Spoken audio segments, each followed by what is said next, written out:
Hard to believe it's been 8 years. I usually try to say a few words about my dad before we get going. This year will be an indoor event. Jen was smart enough to secure this for us because it would have been pretty miserable outside today. So anyway, I just want to say a couple things. It's hard. I'm running out of things to say about my dad, I'll be honest with you. A lot of his stories are not family friendly, so I'll try my best. But this year, there's a song on the radio, a new song by Zach Brown. It's called My Old Man. And it's a great song. It kind of inspired the speech today just because, you know, it's about a relationship between a son and his father. And for me, you know, the song, it made me cry. Every time I heard it, you know, Sue was like, oh no, the song's on again. And it's great. I mean, I tear up still, and I've heard it probably 2 or 3 dozen times. But you know, the thing is, I never call my dad my old man. It's like an antiquated expression. It's not something that I ever said. But you know, the song. So I'm going to go through the song. I'm not going to sing it. I said I was, and Stella said, "No, Daddy, don't sing."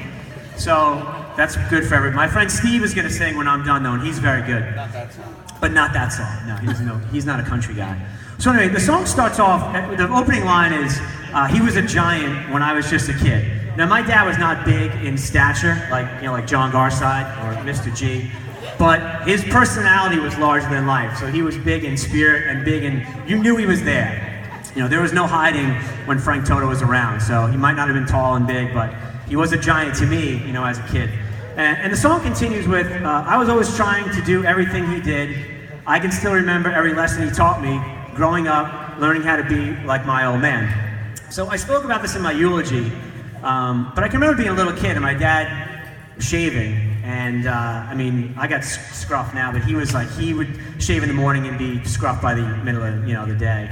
And he gave me like this old-fashioned razor. It didn't have a blade in it, so I would watch him shave, and I basically was just wiping shaving cream across my face and, you know, my baby face. But he taught me like a lot of things in life, and there were big lessons and little lessons.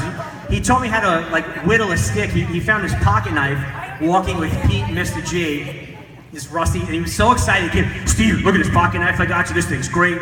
And we'd take a stick, and we would just whittle it. And I don't know why we did it, but he would get it really smooth, and we never like shanked anyone with it, but we had this sharp stick that I don't know what we did with. But it's the silly things that you remember, you know, and my dad was great with math, really good.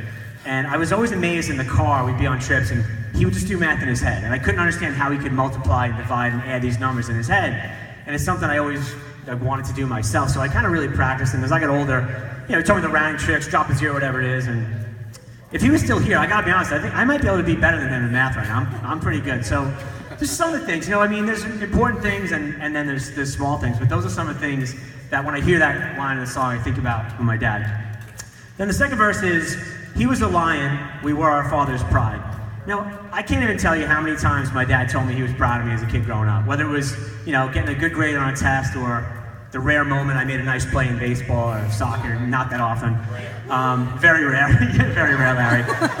Not an athlete for sure, but, or when I broke 5 minutes in the mile, I talked about that the first year of the walk. I kind of did a play-by-play of, he was narrating, so it's on video, it's kind of cool if you weren't here, and he was so excited when I finally broke 5. He yelled out, and I think he was probably more excited than me, but you know, when he passed away, there were so many of his co-workers that came up to me and were just like, your dad's eyes, they just lit up every time he talked about you and Jen. He goes, you were his, and he said, you know, you were his pride and joy.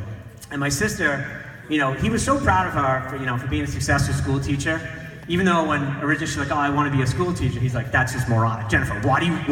I'm paying those, you're going to Providence, and you're going to be a teacher? Yeah, that's great. That's a really good idea.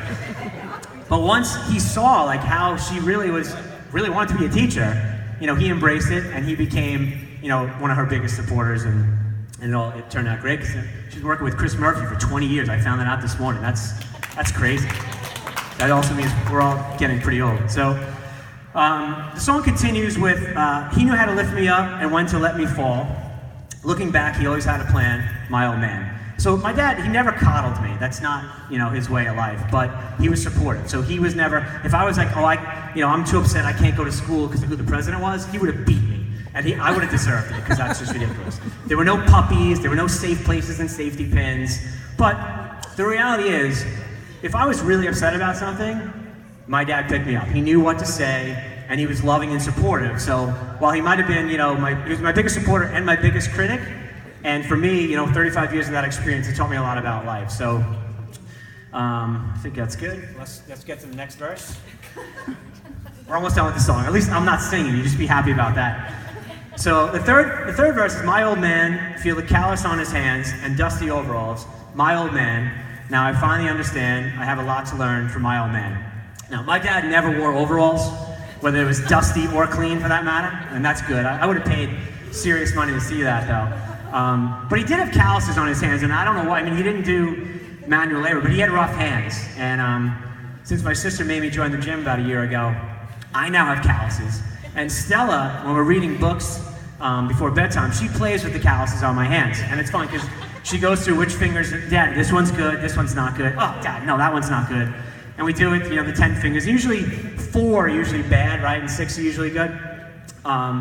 So, when I'm doing that, to me, it reminds me of my dad just because I know his hands are rough. And I do enjoy the time with Stella. And I know one day she's going to be too cool to me to read books to her. So until then, I'm going to keep reading the books and let her play with my calluses.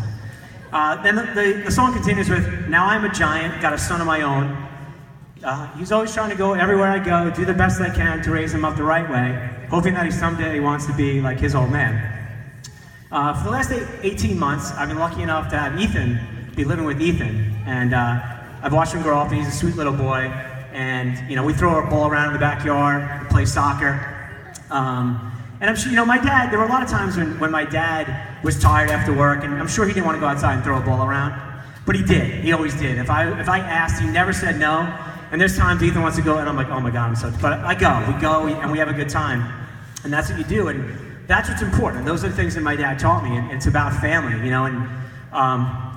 we're watching sports now, and I remember as a kid, my dad and mom might have been watching a show, and I'd come in and give my dad a score update. He'd be like, all right, thanks, Rudy. He called me Rudy the reporter. And it was ridiculous, but he did. And so sometimes now, soon I'll be eating dinner, and Ethan will come in, Steven, the Rangers scored, I'm like, thanks, Rudy. So, it kind of comes full circle. Like I said, it's the things that are really important about life and being a parent. And sometimes you kind of want to not really go outside and throw a ball, but you do it because your kids are important to you. And then the last verse of the song is, my old man, I know one day we'll meet again. As he's looking down, my old man, I hope he's proud of who I am. I'm still trying to fill the boot of my old man. So I've made a few mistakes along the way, but my dad was definitely far from perfect, but he always knew what was important in life, and he showed us, what it was like to be a good dad. He was very successful, but he lived very modestly. He never bragged. He wasn't very flashy. He had jeans that were, $13.99 from Kohl's, and he bought his shirts at Costco. And the funny thing is, when he passed away, he had 12 pairs of those jeans in his closet when we cleaned it out, with the tag still on. So that was another story.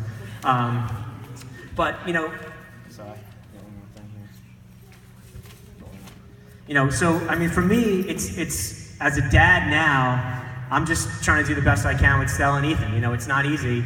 Everyone's got very busy lives, and I just hope one day when they look back and they think about their dad, they say, wow, I was very lucky to be loved the way I was loved by my dad. Because even though he was tough and he was strict and he would yell, there was never one day in my life that didn't go by that I didn't know that I was loved by my dad and my mom. So with that, I want to thank my sister too, because we do this every year, and it's not easy. It's a lot to put it on, and this year with the weather, we're happy that we're inside.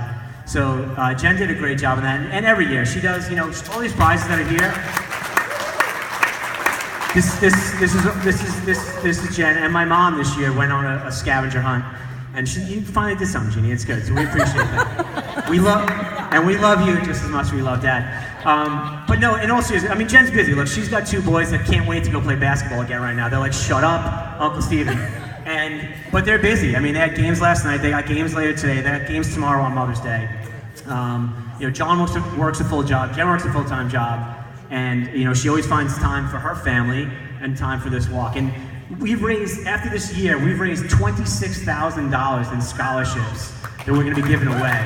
That's a lot of money, for a small town 2 Kings Park kids, we did a pretty good job, and another 5,000 just local families in need. So over $30,000, and that's because of everybody here and all the donations. Everyone's very generous, and we appreciate it. So with that, I've taken over enough time this morning. I really do appreciate everyone coming out. My good friend Steve Lanzolata is going to sing. He's good. I mean, he's not great. He's not great, but he's good.